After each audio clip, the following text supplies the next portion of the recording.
everyone, welcome to This Week on 33rd Street. I'm Alyssa Kress, sports editor of the Daily Pennsylvanian. Along with me are Megan Soyson, senior sports editor of the DP, and one of our senior staff writers, Jen Scuteri. All three of us were at the Yale and Brown games this weekend. Quakers lost at Yale but beat Brown. So Megan, what did you see from the Yale loss on Friday? The trend that I had seen from Penn is really getting ahead early, winning games wire to wire, establishing the game plan from the get-go, and that is exactly what did not happen at Yale.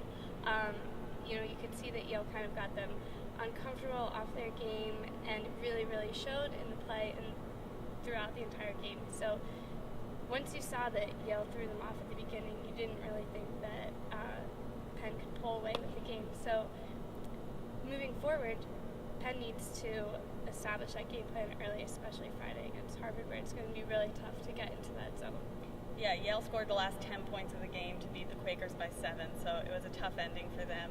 And Jen, what about the Brown game? What did you see there? I think the Brown game, it was really important for Penn to split the weekend, especially after a really tough loss against Yale. But at the same time, I think it's a big confidence boost for Penn going in. But this Brown team wasn't that great. They weren't sinking their shots.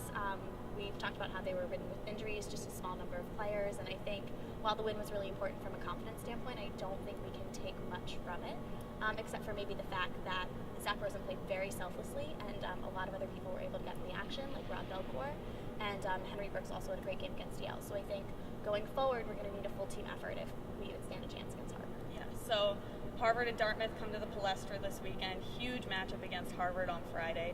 What do the Quakers need to do to get the win on Friday? Well, like I said before, they just need to establish their game plan early on.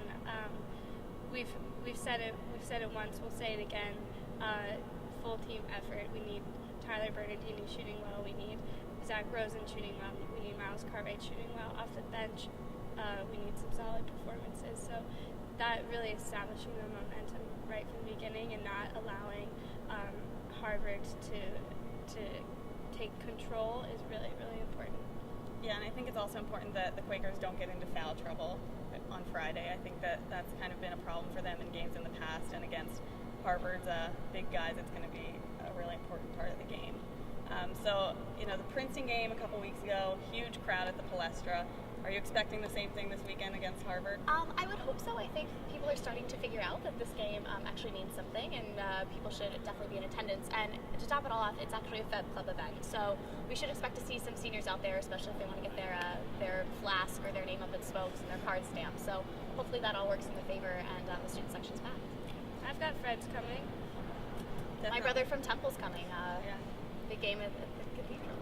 Yeah. All right, so make sure to follow our live blogs this weekend, Harvard Friday and Dartmouth on Saturday. That's all for us. Thanks for watching.